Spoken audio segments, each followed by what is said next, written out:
Okay, you can see how I just started. I started to talk behind the camera for the first time. So it's been a long time. I admit I've been putting this off for so long because effectively 2 weeks after the last video, I just got so busy with so many things, which I'll talk about. Two of which, if I were to just summarize them, is that I got into a relationship, my first romantic relationship, and I also just went to San Francisco, which I didn't even talk about at that time. So let's go over things. So let me go to my notes here, and I don't know what I'm gonna call this video. This one's gonna be wild. I have literally an hour or 56 minutes from now limit, because right now I have a flight to San Francisco today, and I'll be going, and I wanted to record this right before I go because this summer I feel like will be a lot more transformational, and I think it's a good benchmark too. So let's follow up with a few things in the last video. I think I'm going to keep this schedule a little bit faster. I'm probably going to be summarizing things a little bit more, but going deeper on the things that are important. So with the gym, I was extremely motivated by the gym. I was looking into all types of shit, VR, looking into all the muscle fibers, trying to understand how the linear movements of each muscle work, so I can actually get the most gains. And I talked about my levels of motivation, and essentially what I realized from this whole experience, because lo and behold, I didn't go to the gym after June. I just stopped going. The lesson that I learned from this was that we basically overestimate why we know something, and I'll be a little bit more in depth with that in a second. Let's talk about what actually happened. So March, I remember I started going to the gym. I ended up going consistently until June. I ended up meeting my girlfriend at that time, and then afterwards, I also, a month after, I went to San Francisco. So by the time I went to San Francisco, and then I ended up just spending 4 months there, which we'll talk about, I just effectively stopped going to the gym, even though I paid for a gym membership there. I'm paying $100 a month, and I didn't end up going. I think I can count one hand how many times I went. So on the other hand though, not only have I not been going to the gym, but my weight has been increasing in a not so good way, all the way till I think 1 or 2 months ago, I was 207 pounds. The craziest thing about that is that you don't even notice it. You probably can't even guess how, skinny or fat I am, or how much I weigh based off how I look like. And I guarantee you're probably gonna get the wrong answer. Think of it right now, and I'll tell you the answer in 3 seconds. I weigh 200 pounds right now, which is unbelievable. I, in the last video, believe that I weighed 180 something pounds, and I think I looked bigger at that time, which is crazy. So let's continue. So let's see. I ended up stopping going to the gym. I realized that my motivations of why I'm going to the gym were wrong. I thought of it as a micro, macro, different levels, and I'm motivated on all fronts. But the number one thing that I realized is the following. It's very easy to convince myself that these are the reasons why I'm going. Obviously, I was a little bit biased towards going to the gym. I had this desire, almost this optimism bias. This is a word that I've started to use in the last year. This optimism bias for wanting to go to the gym and wanting to understand all the reasons why I'm going to the gym. But the real motivation, if I were to be honest, was that I was just trying to prepare myself to start dating. And when I ended up meeting my girlfriend, which we'll talk about, I just stopped going. So that was just really, really enlightening, that our motivations, we really only have a snapshot of our motivations. We don't really know how we're going to be motivated in the future. We can only know how we're going to be motivated right now. I can obviously dig into that, but we'll go to the next topic. Ever since I was 207 pounds, I actually lost about 7 pounds, and I've been doing that through eating once a day. And what's cool about that is I've been actually not losing too much weight too quickly. I've been hitting my maintenance some days. Some days I'm actually increasing weight. I went from 207 to 197, back up to 200. And that's really convenient for me, even going to SF, because food and preparing food has always been a problem for me. I hated making food because I'm always so focused on just working. And eating once a day is amazing because now I can just order DoorDash, and order a lot, or order different things, and just try different foods every single day, and it comes instantly, and I can just have food, and it's beautiful. It's also cost effective, even though I'm ordering from DoorDash, because I'm eating once a day. Yeah, so that's pretty much the whole gym and diet saga. Let's talk about buildspace, because we talked about buildspace. That's the title of the last video. I mean, let's talk about what actually happened. So May of 2023, which was essentially right after, I think I recorded it 2 or 3 weeks after the buildspace IRL event that happened, the S3 nights and weekends thing that was happening. We're now at season 5. That's going to be starting in June 15th. And I remember, I think I mentioned, like, buildspace is like the future. Like, it's going to be it's such an amazing concept. And what's so cool is that my co-founder applied to the buildspace school, SF1, and he got in. So Dillian, I think if you watch the previous videos, you probably know who Dillian is. He applied and actually got into SF1.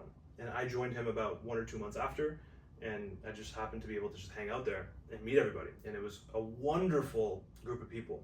So there's about like 30 to 35 people. Very thankful to Farza and Amit, who were leading the school at that time. I believe they still are. That allowed me to be able to chill with everybody. So now I went through like a whole summary right there, but let's talk about like specifics. On July 16th, my co-founder went to San Francisco to join SF1, and then I actually spent that time in the meantime actually getting to my first relationship. So like July, all of July and half of August, I was literally in a relationship, just completely focused on that. In fact, what I'll actually do as a way of really showing what's been happening over this last year, a really good way of showing it, is actually by showing you this like graph of my productivity, of my flow. And I'll talk about like this productive flow and all that in a second. But if you just look at this graph, I'll point to the specific points. There's one peak that you see in about May of 2023. That's when the whole buildspace nights and weekends was happening. IRL was happening, etc. And that's when like I built like 2 apps in like 1 month, and I ended up working with Dillian on the 3rd app, and then we ended up continuing. So that was like high productivity. After we came back from San Francisco, there was sort of like almost like a cool down period, and that's conveniently that's when I ended up meeting my girlfriend. So I spent that 1.5 months with my girlfriend, and it was one of the most interesting new experiences, profound, fulfilling things that I've ever experienced, because you have to remember, this was my first romantic relationship. I was 25 years old at that time. I had just turned 25 like 2 or 3 months before that, and it was unbelievably different, right? Because the first 25 years, doesn't matter what you do, getting into a romantic relationship, most people get in like when they're in their teens, late teens, etc. It's a very different experience when you're like mature. So we'll talk about that in a second. Let's refer to it by showing that little dip after the buildspace S3 IRL thing that happened, or the S3 just nights and weekends happened. There's a little bit of a dip for like 2 months or 1.5 months. That's when the relationship started. So I'm like thinking, should I even like name drop this person? Should I talk about who this person is? And for now I won't, but all you have to know, and I'll summarize it not from what I saw her at that time, but what I see her as now. But she is like, I think I got like extremely lucky, because for my first relationship, I happened to meet someone that was in my building, the building that I live in. They happened to be the most unbelievably kind, generous, patient, empathetic person that I've probably ever met. Now, obviously, it's very easy to say that. Like, people talk about their moms, be like, oh, they're like the best mom I've ever had. This is like the best dad I've ever had. And you're like the best girlfriend, etc. Like, I know it sounds very, what's the word, cliche to say stuff like that. But I really have to like be serious when I say this, because I'm really not understating it when I say that. One thing that would, I don't even know how much I should like reveal of like how much love I was shown and how low ego this person had, because it just made, I really can't compare, obviously, because this is my first relationship, but and also another bias is the fact that I never actually got to know someone that deeply, anyone else that deeply, to see whether those people would also reveal themselves in that similar way. But from like an absolute perspective, if I were to compare the relationships of the surface level to semi-deep relationships I had with everybody else, it was just unbelievable how much we clicked, how much synergy there was. Whether it was like the interest that we were in, that we were into, whether it was just the values that we had, whether it was like the desire for clarity that we had, whether even though both of those desires for clarity were influenced by different ways, but the desire to understand each other was extremely important. That allowed us to click so hard. And the craziest part about all of this is that she's literally from India. She came from India like a year ago. She's not even born here. She didn't grow up like me. She didn't grow up with my culture. She didn't grow up with my interests. But yet there was such a huge click. And I found that unbelievable. So one thing that I have like a lot of thoughts that I want to like mention right now. So like let me just like let me try to think of how to structure this. The way it started was really interesting because we met in a professional way because I was on the board and she was the recording secretary. But we were, it was like very professional at that time. Like I didn't really know like what was going on. Like I just saw her as like the person, like an employee. But secretly, she won't admit to this, but secretly I know she liked me. So when I ended up noticing, I just started picking up on the fact that she liked me. But then I obviously knew that she like I'm still gonna keep it professional, even though someone has like a little bit of a crush. And then eventually, I actually ended up stopping my service on the board, like in that summer, or in the like late spring, and that's when things started getting a little bit more. Like we ended up getting a lot more closer, and I ended up like the spark like immediately and like lit up as soon as I ended up entertaining it. It was just like really crazy how that happened. The fact that it was someone in my own building, let alone like just everywhere else. So I had 1.5 months until I would go to SF. I now meet this person. We now have within two weeks of meeting each other, we're like looking each other in each other's eyes and just like telling each other that we love each other. It's like extremely deep. It almost feels from the standard narrative of just how society, how most people experience relationships as like a codependent relationship. You would think that it's just like, oh, like when things like start fast, they ended up like losing their energy very fast. But that's what I was like aware of as well. I was like, well, if this is like progressing so fast, it definitely has to like end so fast. But it ended up not. Like we're still together even till a year from now, and we'll talk about that. But essentially, the point I wanted to make was we had 1.5 months, and we literally lived that 1.5 months like the fullest. I ended up acting like I was never going to see her again for that 1.5 months. So this is a good segue to talk about how I didn't really work that much during those months. So fast forward to right before I was about to get to San Francisco. Let me actually just make sure that I didn't miss anything, and also paying attention to the time here. Yeah, okay. So fast forward to right before I was about to get into San Francisco. I actually wanted to go there earlier, but I actually stayed back because my cousin's wedding was there. And at this time, just to give you some perspective, I was working on automatic.chat. So automatic.chat was what I was working on. And then me and Dillian were working on it together. Dillian was currently in SF, and he was actually working on the separate product that he had created called LLM Report, which I was contributing to, but very lightly, not really. It was mainly his product. So we were working together on. We had a very interesting relationship, as I mentioned before, and probably in the previous video. We were hacking on separate projects, and we had agreed on whatever popped, we would end up working together on it, 50-50. So then we ended up. I ended up working on automatic chat while he was working on LLM report. July and half of August wasn't really working on automatic chat that much because of the relationship. And then I come to San Francisco. Unbelievable experience. So the first week, I was just extremely interested in just meeting all these people. I got a WeWork subscription, to be able to live there. Let me back up actually, for real quick. I might have talked about this, I might have not talked about this, but the living situation that I had in San Francisco was actually in a very interesting living arrangement called brownstone. Brownstone is sort of like what's popularized now as pod living. Pod living is where You just assemble a bunch of beds that are enclosed, they have their own privacy, in a one floor, like 20 something beds, and everyone lives in those beds, and there's like maybe like a common area, etc. And you can basically live in San Francisco, which is one of the most expensive cities in the world, for extremely cheap. And I ended up doing that. I ended up paying $700 USD per month, and I ended up getting accepted, which was great, and I ended up going there. The problem in San Francisco is that everything closes early, and the pods don't really have that much of an open space and private space to just work on stuff. So I ended up getting a WeWork subscription to be able to access buildings 24/7 so I could actually work. I ended up getting a gym membership as well for the same reason, for the purposes of just like being able to get flexibility, shower whenever I want, and work out. At that time I thought I was going to work out, but I didn't. So I had like this whole plan laid out.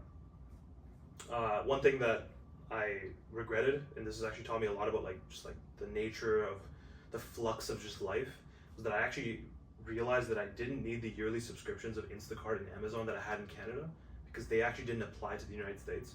So then I had to pay both Amazon Prime and Instacart Plus, or whatever it's called, in the United States and in Canada at the exact same time. For transportation, I got Lime bikes. No, what am I saying? I got Lyft bikes, and I basically bought their yearly membership. I would be cruising around the entire city on the Lyft bikes. It was great. I lost a lot of weight by being on the Lyft bikes. So that whole living arrangement was great. I learned a lot by just like doing all that. So for example, like Lyft bikes, I paid like $600 worth of fees just by being there for 3.5 months. Unbelievable, including the subscription, right? So I was like, that's never happening again. We'll talk about what I did after. So then I go to WeWork. I ended up meeting lots of people at WeWork. I eventually ended up going to buildspace. I ended up hanging out there. We ended up getting access to something called Founders Inc. Founders Inc. is basically a VC fund that also has a studio, that also has a co-working space, given that's only available to the people that have been funded, that are in the portfolio of Founders Inc. But they also allow some guests as a way of taking them down the funnel and seeing whether they're worth investing in. So we ended up getting some access into Founders Inc. We were there for about 2 months. And I ended up meeting some unbelievable people there. Like, so I gave some credit to buildspace like last month, but I gotta give some, like, I gotta like really, like just explain how like insane the concept of Founders Inc. really was. And it really isn't Founders Inc. itself. It's just the concept of the co-working space of people that have been funded, as well as just like being the center of like the community of people that are building startups. And I just wish their space was bigger because of this reason. But essentially what they do is that they not only have a space that is in a beautiful area, by the way, in Fort Mason, right on top of buildspace and on the same level. So they have 2 floors, one on the 3rd floor and one on the 2nd floor. Not only do they have the co-working space, but they also have like events that they run. They have like a whole marketing arm that like promotes all these companies. They host like hackathons to like bring everybody together. It's just so sick because it's just the place where everyone chills. And in my opinion, it's the place where everyone that's actually sick chills. People that are extremely smart, intelligent, ambitious, etc. There's obviously like people that apply to YC and they have like co-working spaces there, etc. That's obviously true. But the people that are just like indie hacking, like really trying to just like build shit and get started, they also provide like $50,000 for about like 5% of your company. They obviously adjust it depending on how promising the company is, but that's like their staple. So I just really love the community, man. Like the number one thing that attracts me to SF even right now is the community. I love the community, and I remember even at that time, I told myself that I would be willing to give up a little bit of equity just to get access to the community. Now that would probably explain to you how unbelievable that is, right? Like I wouldn't even be willing to get investment. Not willing. I would be even open at that time to give up a little bit of shares just to get access to the community. It was a very transformational experience. I met over the course of the buildspace IRL events and Founders Inc., chilling at Founders Inc. and chilling at WeWork and going to the events. I basically met like 350 people in 3.5 months. Unbelievable experience.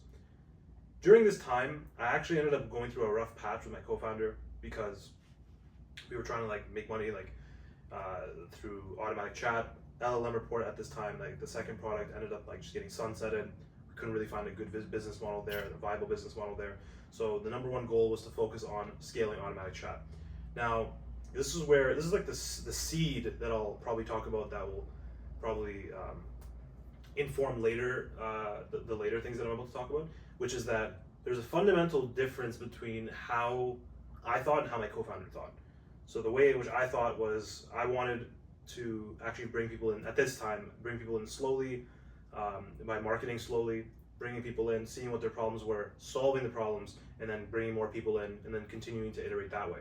The reason why I found this very effective was because I think I have very, very good vision and very good foresight and an understanding of being able to relate and empathize with the user's concerns, and being able to also understand, like, if this user has this problem, then that means that this person and that person will also have a very similar problem. So you can see a lot of it is based on intuition. And intuition, a lot of people say, is a really, really double-edged sword, because it can either be extremely beneficial for you or it can completely destroy you. Because intuition sort of is like this thing where you really can't explain why you want to do something, but you want to do it, right? The difference between me, though, is that I actually was able to explain my intuition completely, because I approached everything from a first principles perspective, and I just assumed I had some premises, some assumptions, and so long as those assumptions were correct, then what I had in mind of what I needed to do was going to be completely correct. But the risk in obviously doing this is that if any of the assumptions or premises that I had in wanting to make a decision, such as like bringing people in slowly and like thinking that this person's problem will be the same as this person's problem, if any of those assumptions of mapping this person to that person is incorrect, then the whole model is incorrect, and I'm going to be wasting a bunch of time. And so what I'm what I put a lot of importance in is trying to understand all these dynamics, and that's what I've been doing for like most of my life. So the fundamental disagreement here was that he wanted to bring a lot of people. My co-founder wanted to bring a lot of people in, even though there were problems that we knew that existed.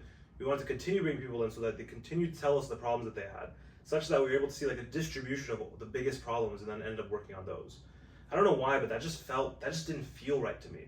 It didn't feel right to not work on problems that I knew existed, and that I knew that other people were going to have. And I think that the fundamental thing that I wanted to explain here, that was the seed behind all of this, was that I got confidence in a different way than my co-founder did. I got confidence from something I would call deduction, and he would call, and I think that he got confidence from what I would call induction. And what I mean by that is being able to get confidence by not necessarily testing if something has already happened yet, but being able to break it down into separate building blocks and seeing if those building blocks are true empirically, inductively, and then building it back up. And so long as your formula for building it back up is correct, then I would be extremely confident that this is true. But I'll just give you an analogy. Like, imagine we're going to the moon for the first time. Like, we've never been to the moon before, so we actually don't have confidence as to whether we're going to be able to make it to the moon if we were to approach this from an inductive perspective. Like, we've never been there, so how can we ever be confident that we'll get there? This is where there demands to be a different way of getting confidence, and this is what I've discovered, which is the confidence from first principles, which is breaking everything down about the moon, which is like, okay, how consistently has the moon traveled around the world? Has it appeared at this point every single time consistently for the last like 50 years or whatever? Yes, it has. Then that means that this formula that we have is actually correct, that the moon is going to be in this position at this time every single year. That means that if we end up accounting for, like, I don't know, like, this is where I'm not really familiar with like fucking any of the physics behind this, but imagine I say, like, assuming that like this is how much escape velocity I need, this is how much mass I need to like separate in order to like use Newton's third law to continue propelling forward, and I need to time it in this way such that I land on the moon at the exact time.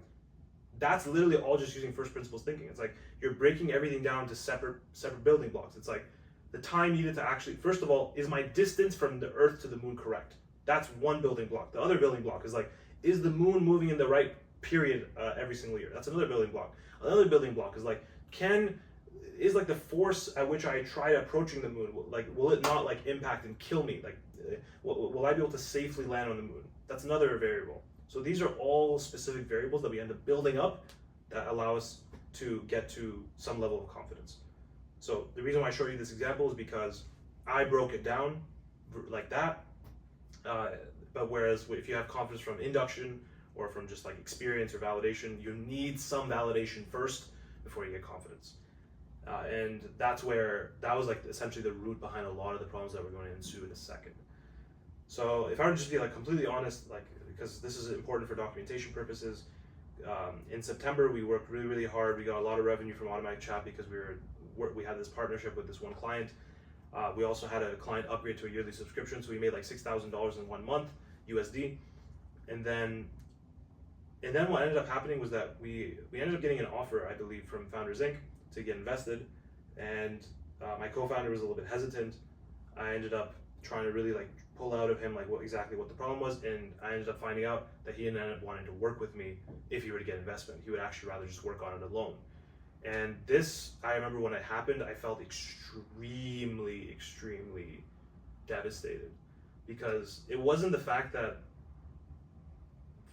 he didn't want to work with me. It was more so the fact that, like, I can't believe I didn't see this coming.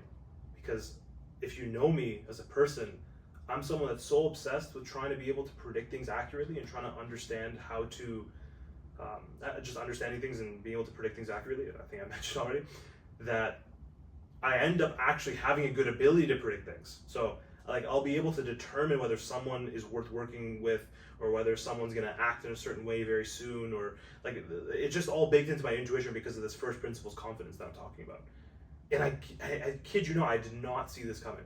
And because I didn't see this coming, it just like blindsided me. And I remember like realizing that the reason why this is happening is because like my co-founder doesn't actually respect me, and doesn't respect how I think about things. He doesn't respect my experience and all of that. And he shouldn't, if I were to be honest with you, because the way he gets confidence is from induction, from experience and actually seeing things. He hasn't actually seen anything from my side, from the perspective of like, he hasn't seen me become successful in like all these startup ventures, etc. Or he hasn't seen me become successful in whatever it is that he wanted me to do. So there's no reason to be confident there. Whereas I viewed it the complete opposite way. I was like, well, like, look at, for example, how much time I'm putting into this. Look at like the decisions I made here, and like the fruition that came out of that. And I like that. That's sort of like how I imagined it. But then like the number one realization I had was like, not a lot of people think like me. People don't think in first principles or get confidence from first principles. Most people, 99% of people, get confidence from validation, induction. It's all one category. So that was one thing that made me realize that, like, approaching things with data is extremely important. Then we ended up, if I were to just be like transparent, at this time GPT-4 V came out, a bunch of things came out. GPT-4 V came out, GPT-4 Turbo came out. It was almost like a new set of products that you could potentially generate. The potential for that ended up getting created. So that we ended up just like taking a break for about 2 months, saying like, just go and like work on whatever it is that we want to work on outside of what we're currently working on, and then maybe like we'll be able to just like get some steam from that. So the last like month of San Francisco, I basically chilled. I didn't really do anything. I was spending a lot of time reflecting, a lot of time just trying to understand like what the fuck was going on, and I learned a lot from just going through that experience. And so that was November. November was the last month of San Francisco. I ended up meeting a lot of people that I wanted to meet up with. I ended up going back home, and I go home and I hadn't seen my girl in like 4 months. And now that I haven't seen her in 4 months, it was like unbelievable how much like had been built up of just wanting to see each other. Bro, I literally spent, I think the first week, like 24 hours a day, like with her, not doing a single thing. Like we slept together every single night. From the moment we were in bed to the moment like we got in bed the next night, we were just together. Like it was almost like we were glued together. It was just like so unbelievable. So it was long distance. That's one thing I didn't mention. It was long distance for like 4 months, and that was definitely very, very difficult. And then from December, like I spent the whole month, all of Christmas, with my family as well as with my girlfriend. Like we basically before we viewed it as like we have 1.5 months to just live to like the fullest and just experience our relationship however we can experience it. But now I actually had some time now that I came back to Toronto to just like experience how it feels like to actually be in a stable relationship with no fast deadline, with no pressure to do anything. And we had like about 6 to 7 months, I believe, about 5 to 6 months to do that. Now, at this time, one thing I should mention is me coming back from San Francisco was a little bit of like a problem, because I genuinely wanted to stay in San Francisco and get a visa, etc. But because of the co-founder conflict that I had, we didn't end up getting it. Like it didn't end up happening. So that bummed me out a little bit. So then the number one goal that I had ever since I came back to Canada was like, I just want to like, number one goal I have is to just get a visa next time I come to San Francisco. So I just want to work. And the first month, because obviously I had mentioned, it just basically we could just reserve that to spending time with girlfriend and family. Let me actually see what else I wrote here. It was so interesting coming back to Toronto, because I see this is a perfect example of what I'm talking about. Like I got a yearly WeWork subscription, so I had like an obligation to pay every single month at like a discounted price, because I thought like after I go to San Francisco, or I thought to myself like, well, I went to WeWork all the time. Like I can't wait to meet all these people in Toronto and do all this stuff. And this is a perfect example of what I talked about. Like I don't actually know what my real motivations are in the future. I can only know what they are right now. And the reason why I really wanted to go to WeWork at that time was because I felt this pull to this community and the people that are actually there. And also, to be honest, there was no other place to work. When I came back to Toronto, I actually had a beautiful place, like this room that I was in, dual monitors, perfect setup, my chair, super comfortable, my bed whenever I want to just sleep and just relax, the kitchen whenever I want to eat something. Like it was so nice and so comfortable that I actually ended up not even going to WeWork for the 5 months that I've been here. So I've been paying like $300 a month, and I haven't even fucking gone to WeWork. So that's another thing another lesson of just like the flux of life of just like not committing to long-term things. Now I'm paying everything monthly because of this. What's cool is that after I came back to Toronto, not really cool, more so like, I don't know what I would call it, but like what I started doing is I just started looking at the people in Toronto and just realizing that I started like looking down on them to some degree. This obviously faded within like a week, but I remember thinking to myself like, wow, like all these people are here because they have to be, but they're not actually here because they want to be. Everyone I met in San Francisco genuinely, or most of the people, made the decision to come to San Francisco because they wanted a better life, but not because they had to. They had options. They had cheaper options. They had options that were a little bit safer, right? But San Francisco was because you actually went out of your way intentionally to make a better life out of yourself. So I thought that was really, really interesting, the stark contrast between Toronto and San Francisco. I ended up meeting all my old friends in December as well. One thing I'll mention is that when I was in San Francisco, I ended up like e-biking a lot, as I mentioned, the Lyft bikes. And I was like, dude, next time I go to San Francisco, oh yeah, this is one thing that happened, sorry. I had all these e-bikes, right? And scooters were, the Lime scooters were there, and the spin scooters were there. And I was like, dude, it's so hard to move around in the city of Toronto, because it was so easy for me to move around in San Francisco. But now when I'm in Toronto, I'm like, bro, I can't even I'm gonna lose my mind walking to a WeWork. Like I'm gonna lose my mind walking like 3 or 4 blocks, because for some reason I just don't like walking for some reason. It feels like a waste of time. If I'm gonna walk, I'd rather walk intentionally when I want to walk, not because I have to walk. So I was thinking about how I could solve this problem. I ended up getting like fucking $1,500 scooter. I'll show a picture of this. It's like fucking beautiful scooter. It's like one of the first things that I became extremely sentimental about. So I ended up getting the scooter.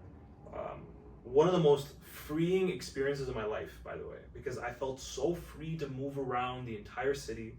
I would do, if anyone wanted anything, I would just like do it for them, because I enjoyed literally going on the scooter. Like if there was something that was like 20 minutes away on a car, I would be able to get there in like 15 minutes, because the scooter was so fast and also so like portable and nice. I could just like weave on the bike, go on the bike lane and just pass all these cars. So it was extremely nice. And then to like add to that, I was like, wait, just owning a personal scooter, especially a scooter that goes like relatively faster than the Lime scooters, is actually pretty good. Why don't I just bring my scooter to San Francisco when I go back? So I ended up doing that. Right now, my scooter is in a box at my parents' house, because it's in a residential area, and it's basically gonna get shipped over in a couple days to San Francisco, and I'm gonna have the most unbelievable time in San Francisco as well, because although I thought I was portable in San Francisco, there's actually an opportunity to be even more portable.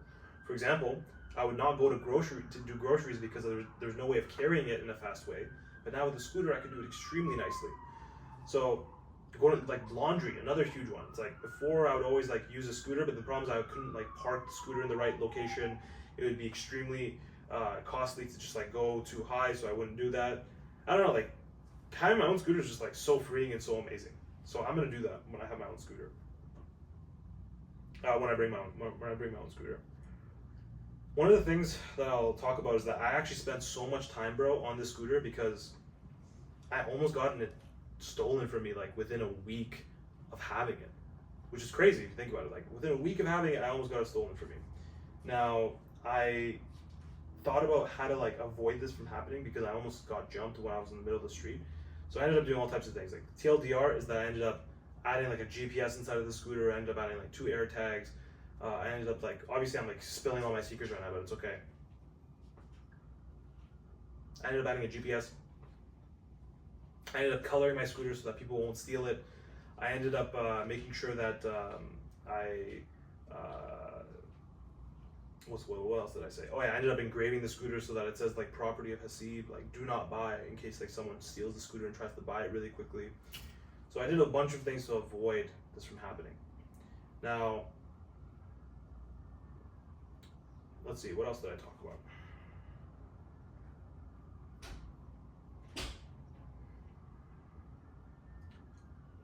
Let's talk about January, because I only have like about 20 minutes left to talk. So yeah, there's just like so much to talk about here. So in January, I started organizing my life a little bit. I started like, like all the organization tasks that you have, like all these things that you just haven't organized in your life. For some reason, I just had the desire to just like organize the shit out of my life and just make sure that everything was good. Yeah. One thing that I noticed in Toronto is that there's so many police sirens, it's crazy. I didn't even notice them in San Francisco. So, organized all these playlists, etc. What I ended up doing in January, which is very, very important, is that similar to the productivity chart that you saw before, I looked at a rough productivity chart of this in the last like 5 years.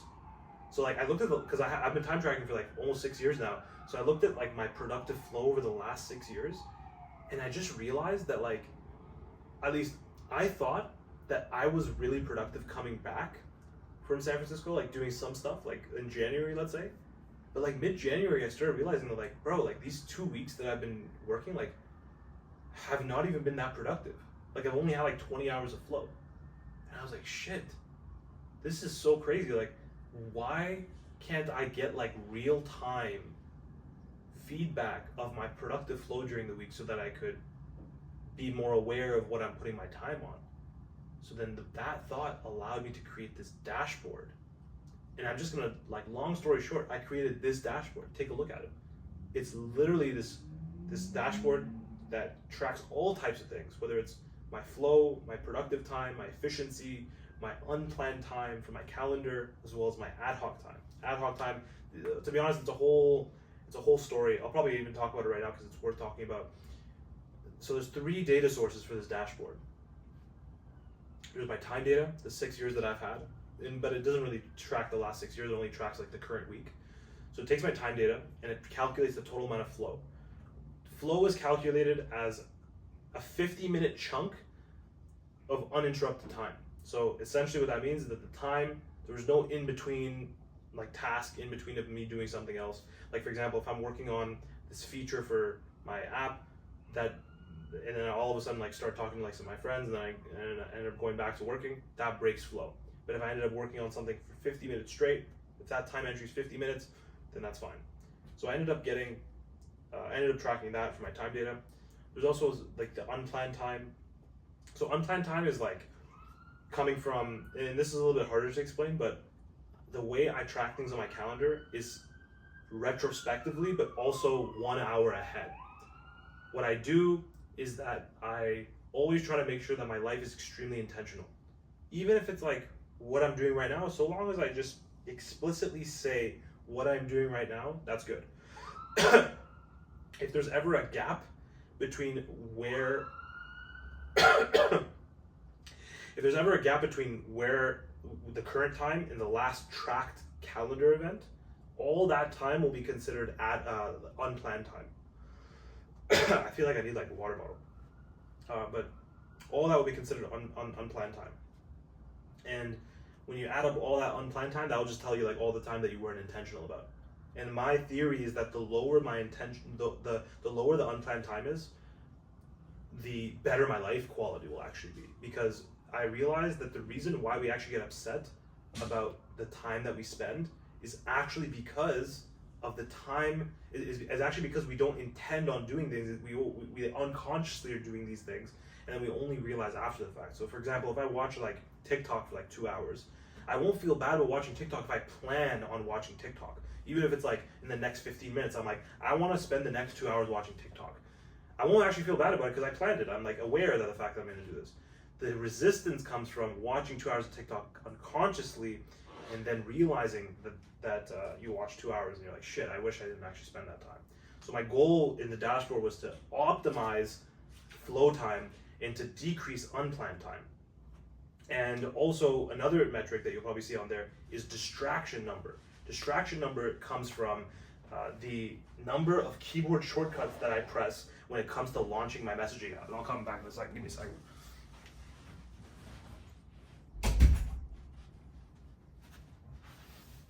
So the number of the distraction number is based on the number of times that I click the keyboard shortcut to launch my messages app. Because I have something called text.com, which is an amalgamation of all of the messages that I have.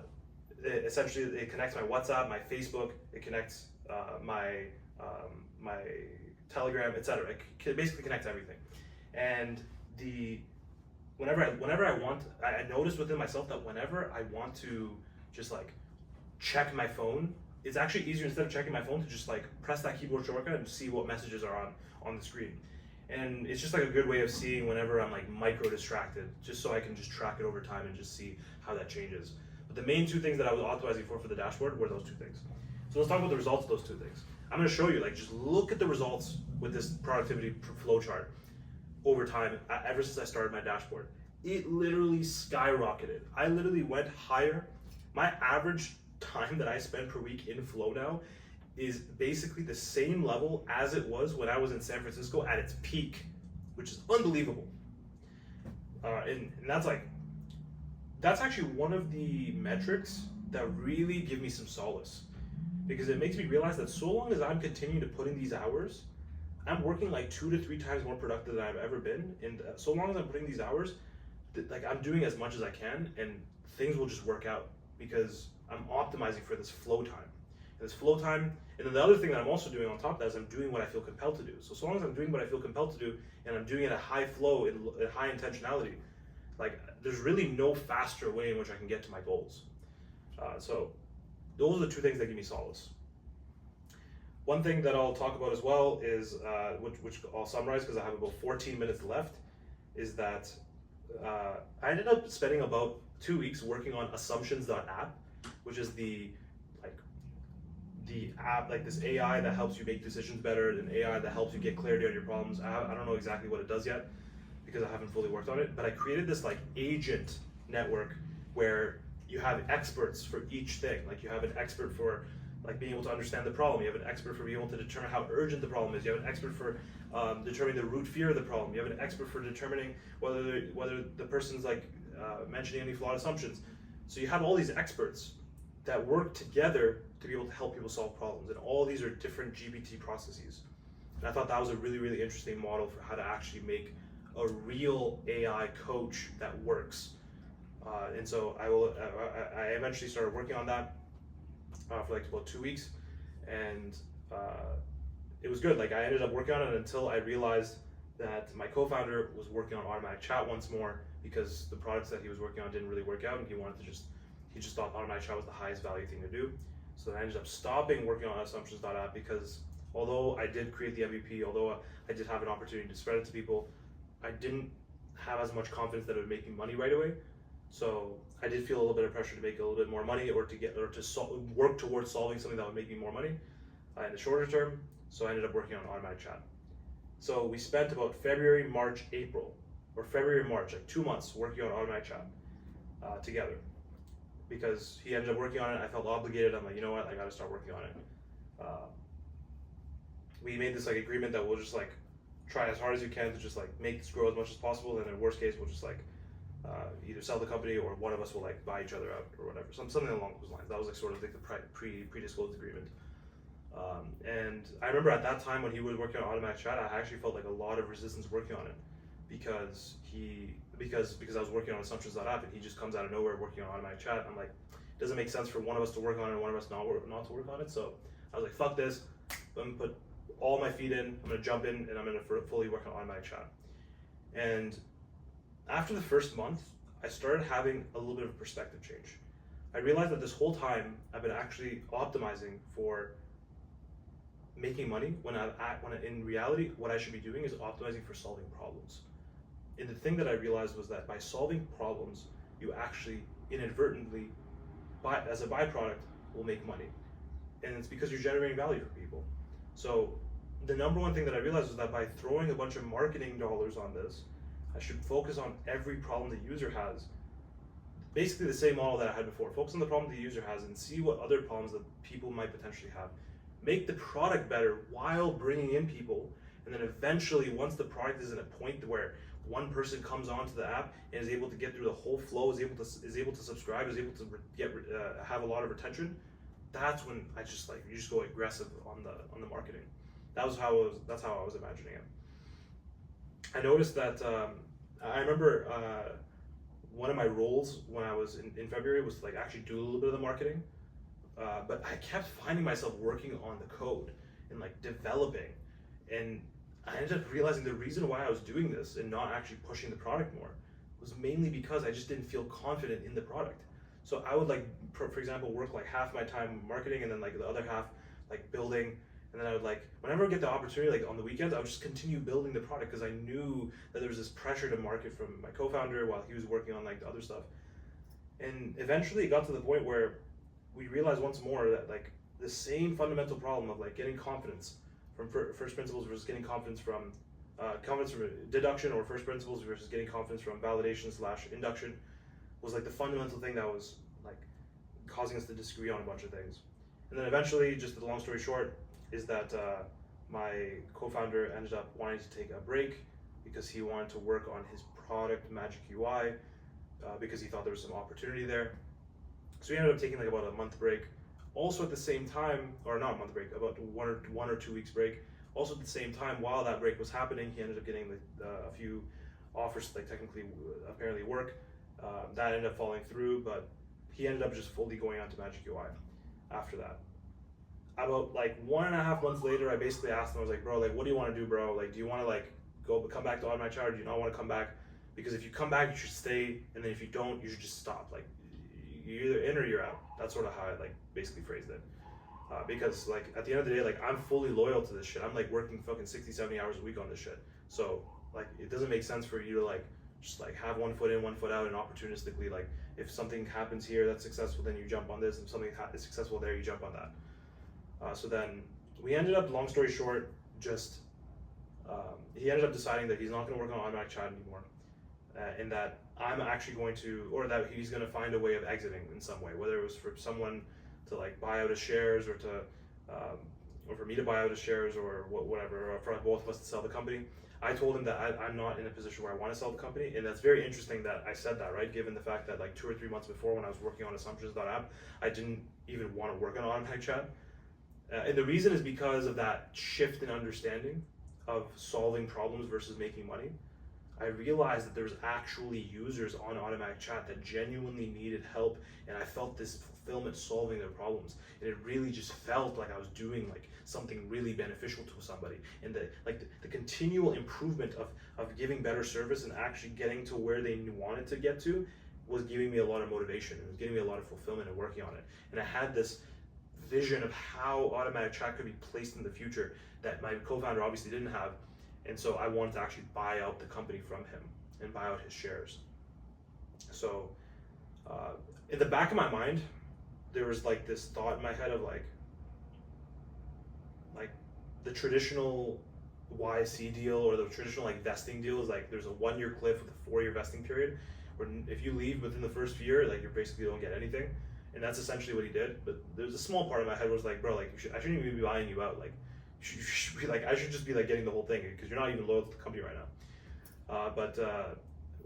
Just for the purposes of being fair, because we had never agreed on this, and for the purposes of fairness, I was you know what, because we had never agreed on any of this stuff, let's just let me just buy you out, or you can go ahead and see if you can get a better deal somewhere else. So to summarize this, what ended up happening was we went through a few negotiations, and he ended up trying to find an external buyer. I believe that he couldn't find an external buyer that wanted to have like another person as a co-founder, and they just wanted to own the entire company. And we ended up agreeing on like a 4.1x profit valuation or 4.2x profit valuation. I ended up giving him like a sum of money, and I gave him the sum of money, and I gave him the sum of money. So yeah, like that transaction closed as of last week, and we're basically in talks with the lawyer to adjust the operating agreement and finally make me the sole owner of Automatic.chat. And yeah, like as soon as that happens, that's when the new chapter will start. And I thought it was worth talking about. As I have 5 minutes left here, I thought it was worth talking about because this is like a very, very different chapter in my life that's about to start now that I go to San Francisco. The number one thing that I want to explain here, and this is gonna circle into a bunch of things, is that I think my goals have changed a little bit slightly.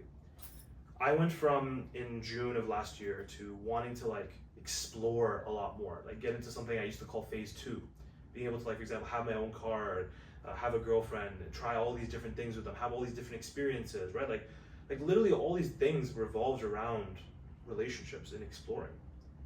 I actually think in the year that I've been with my girlfriend, I actually think that I've explored all the things that I've wanted to explore, all the experiences that I've wanted, all the things, I can list all of them right now, but I don't have enough time. But all those things that people yearn for, I got, and I just understood how it felt. It was beautiful. It was one of the most beautiful experiences in my entire life. And I've noticed that as I'm about to go to San Francisco now, my goals are changing. I now have this extremely strong desire to be respected. And I believe that I have this very strong desire to be respected because I know I am worthy of respect. Like I have this first principles understanding that I am worthy of respect, but people just don't see it yet. So I just need to execute so that people can see it. And the short term of how I'm going to do this is that I'm going to just literally just grind when I'm in San Francisco. I'm going to be working on solving problems, genuinely solving problems, and then focusing on iterating from there, and then just building a company as fast as possible and just grinding. Like the three things I want to do is I want to ship fast. I want to get better technically. I want to be a technical master at everything when it comes to like building things. And then finally, I also want to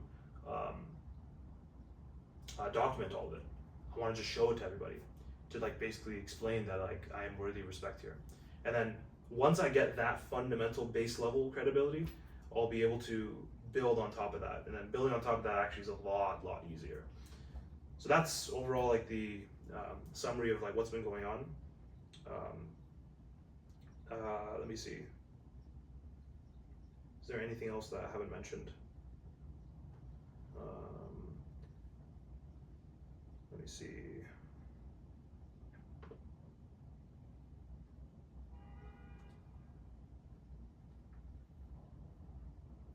Give me a second, I'll take like 1 minute to figure this out. Yeah, so going to San Francisco this time is a lot more focused. I'm extremely excited because of the scooter. I'm not going to the gym this time. I have like unity focus of what I need to do. The goal, okay, this is important. The goal with San Francisco, or the period that I am in San Francisco, is that I want to eventually get, by the end of the trip, I want to eventually either get an O1 or an E2 visa. And both are possible.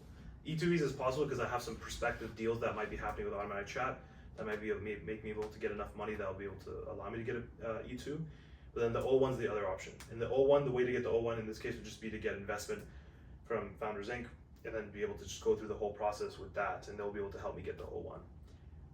I genuinely think the only way to get those two things is literally by grinding and trying to make my business as good as possible and solving the problem. So like all of the things, all of my goals are funneled down to one thing, which is to execute and to focus on solving problems. That's it. That's the number one thing that I'm focused on.